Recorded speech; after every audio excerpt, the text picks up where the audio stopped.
Yeah, I'm gonna set the quote aside. I'll introduce for the record an article, CBS News. RFK Jr. says it may be better if fewer children receive the flu vaccine, dated January 7, 2026. Without objection.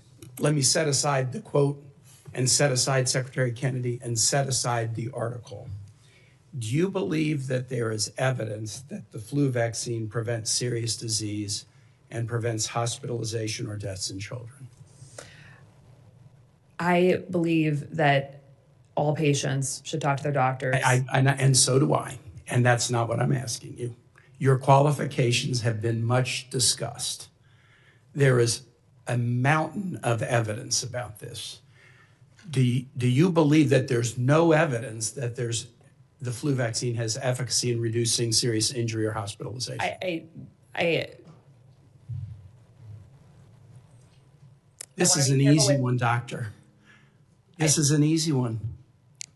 I support the CDC's guidance on the flu vaccine, and I will always be working with the CDC, ACIP, and the agencies. So you believe it is an efficacious vaccine to reduce hospitalization and is or is not? Is. You believe it is. As I said, I support the CDC's guidance on the flu vaccine. Let me just say, do you think the flu vaccine reduces the risk of hospitalization or serious injury?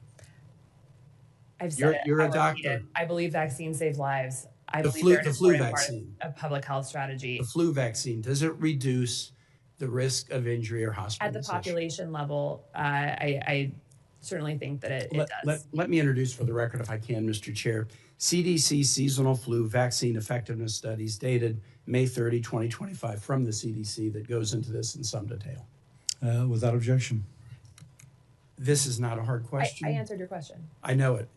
At a population level, I think you did. Yes. 3 minutes in, you answered a question that has a very simple yes, or it had a very simple no to the proposition stated by the Secretary that there is no evidence. The Secretary said there is no evidence that this is effective. And yes, after 3 minutes, you acknowledge that at a population level, I haven't seen that report. I have not seen. Yeah, but you know about the flu vaccine. If I had a nickel for every time I was misquoted in the media, I'd be a very wealthy woman. I would like to understand what his comments were. I'm not asking you about the quote. I'm asking you about something in your remit, the effectiveness of the flu vaccine.